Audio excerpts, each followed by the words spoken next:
Amazina yose ni Reggie Michael Thayer Hindi, nkaba ndi Umurundi, nkora ibijanye n'imideli na fashion, ndi umu fashion designer.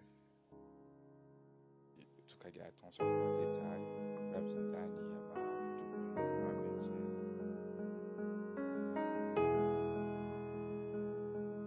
Hari ukuntu kuva ndi mu mashure agabita secondaire na sans office sinzi shaka canke I was interested muri ivyo bintu vya fashion, nabikoze murumva kuva ico gihe, kuva ndi mutoyi niho nibaza yuko haje iyo inspiration kugira ngo ndabijemo ndabitangure.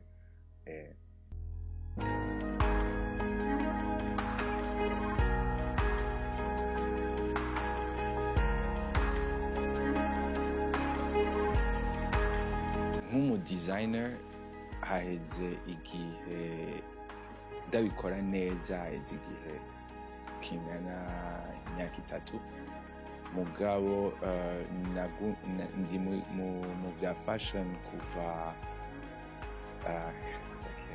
haheze imyaka 10 irenga.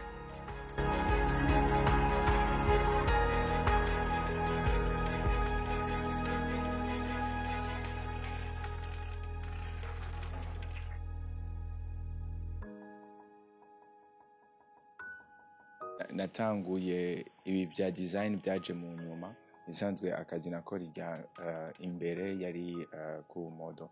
Natanguye ndi mu mannequin kuva ndi mutoyi, hama haragera ahantu kubera ko nari mfise intérêt kutaba gusa umu mannequin, mugabo si yo gushaka gukora izo mpuzu, gukora ayo ma style abo ba mannequin bambaye.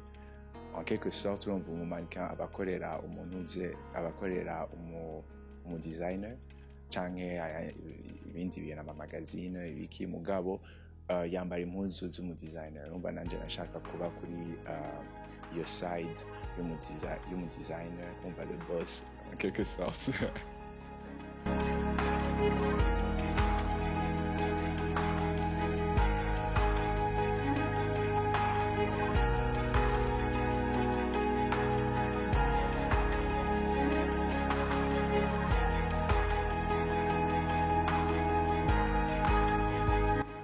À l'origine, ni ikintu twari dushaka gukora en tant que extension ya Myth canke de Myth House, ni kugira aussi une compagnie ou alors une agence de mannequins.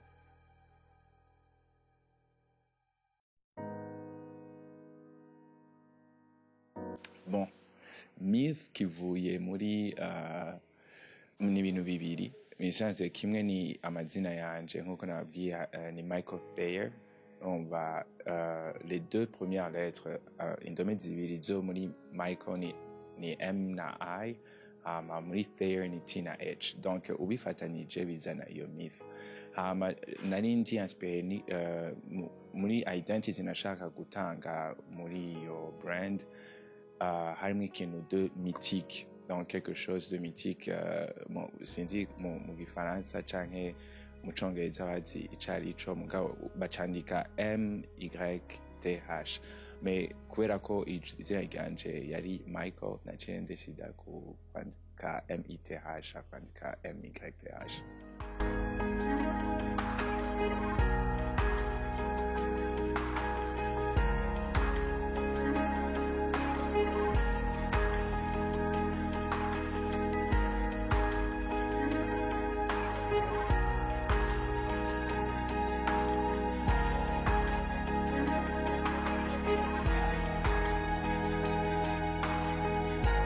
Ahubwo je niyo numvise akaranga ikintu ca mbere kiza nimba ariko ari ivyo nkora haraza ukwambara, haraza imyambaro y'abantu, ingene kuko nico kintu umuntu abona irya mbere ni apparence, ni ukungene umuntu asa. Rero bikaba bigizwe rwose n'inyambaro y'umuntu imbere yuko anavuga, imbere yuko anaririmba, nimba ari umuririmbyi, imbere yuko atamba yerekana intambo ziwabo, babanza kuraba ingene isa canke ingene yambaye. Umva mbona umenga birafise uruhara runini mu karanga kacu.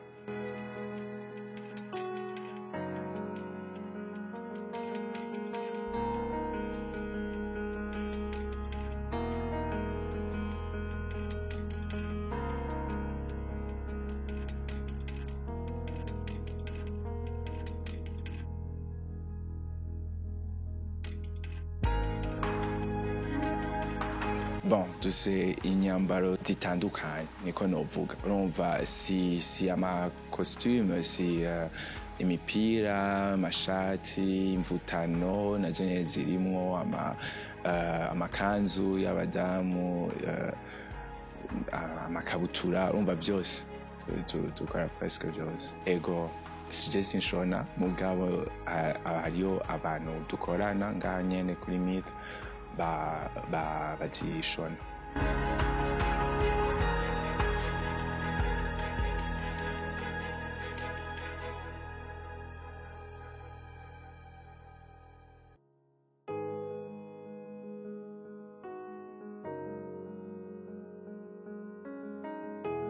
Iyo uvuze Sap na Punjab, je ndavye mu Burundi noca mvuga ni ivyo nyene, imvutano, ni imbega, nivyo je mbona, kubera ko mugabo ivyo bija cane muri culture yacu, mugabo nta bantu tubona imisi yose bama bambaye izo mvutano canke imbega. Mugabo n'ubu unye iyo hari ikintu culturel wamubona abantu bavyambaye.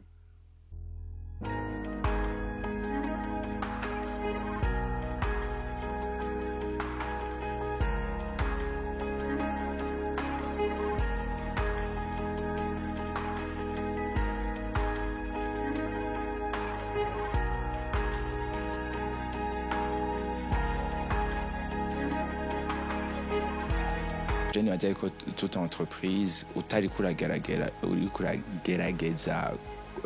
gukora nk'ivy'abandi bakoze canke gukopya ivy'abandi bariko barakora, nibaza ko c'est de l'art. Donc twe turagerageza kwidemarka mu bintu dukora, mu mastyle twe dutanga canke mu kungene dukora, mu kungene hasa. Umva hariyo ico no kwitangira brand identity turiko turagerageza kugira ayo kuri Myth, ku buryo aho uhinjiye ushobora kuvuga ati ayo ni kuri The Myth House, canke ku buryo bw'uko ubonye impuzu bariko barakora ukavuga ati izi inye tubone ko ari zisa nk'izikorerwa kuri Myth brand. Umva turiko turagerageza kuzana une certaine identité ku bintu dukora.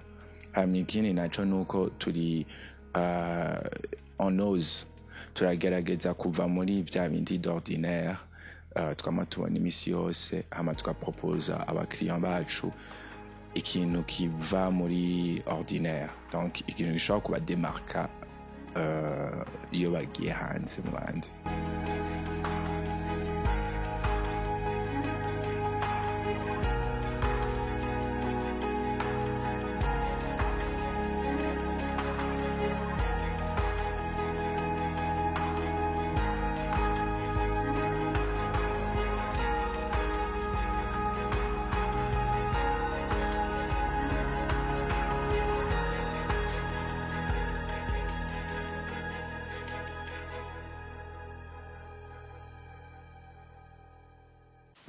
ntibitworohera cane, kandi baza igituma bitatworohera cyane ni kubera ko peut-être atama information menshi dufise ajanye n'ibintu vya kera vy'akaranga kacu bijanye n'ibintu bambara canke amasanamu menshi canke ngira nta bantu benshi bariko barabikora kugira ngo twinspire beaucoup ibintu bakora umva bisaba aussi yuko habaho une certaine imagination tutangura kuvyo tubona dusanzwe tubona hama twari tugira une imagination nene tugacrea muga ntibitworohera cyane.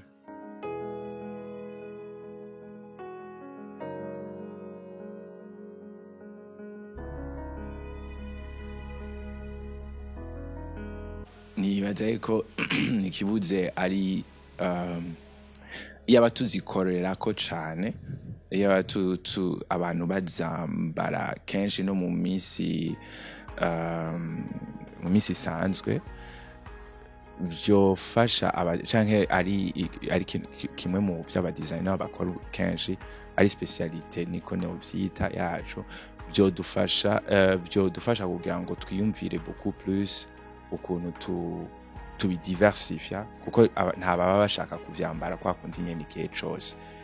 Il doit y avoir une certaine évolution, surtout hariho amanuzi bavyambara kenshi rero bisaba yuko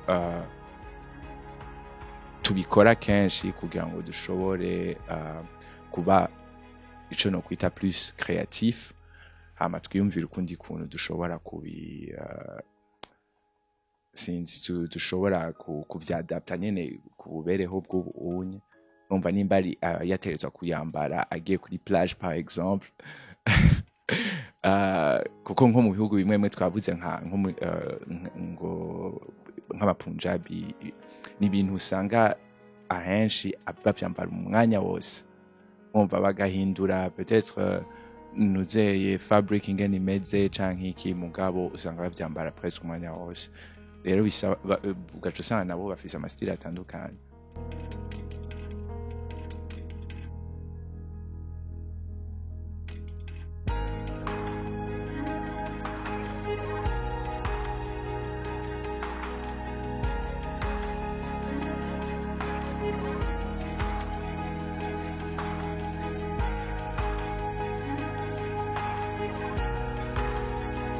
Fashion menga c'est un art et une expression iciye mu kwambara canke iciye beaucoup plus mu kwambara ishobora kuba ari ama accessoires ishobora kuba donc ari impuzu ishobora kuba ari ibirato mugabo c'est un art de s'exprimer à travers les habits et ibintu bija ku mubiri quoi.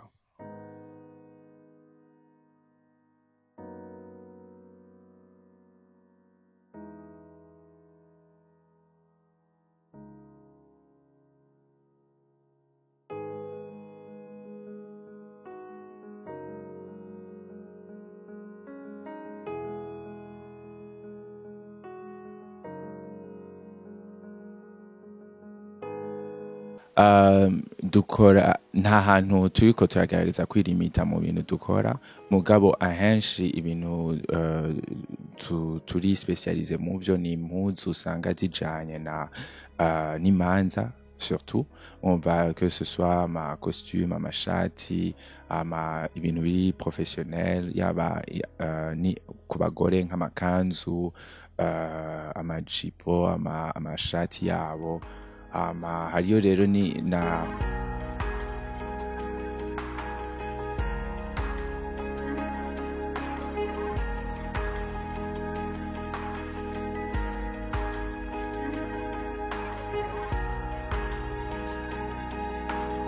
turagerageza kugira ama collection tujana n'ibihe tuba turimo.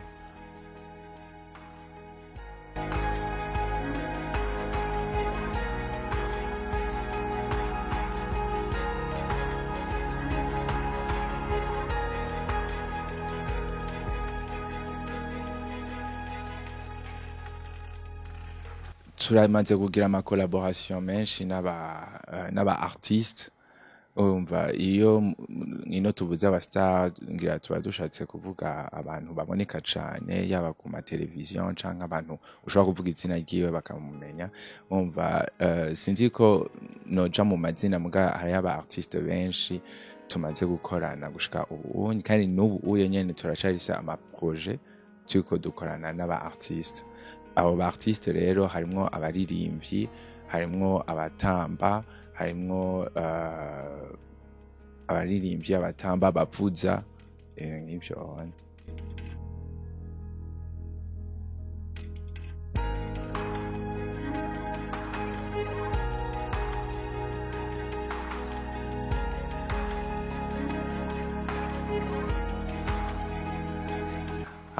dukorera muri Rohero 2 avenue ku Nkiko numero 39 murashaka kuyisanga aussi kuri Google Map kuri no ya Myth.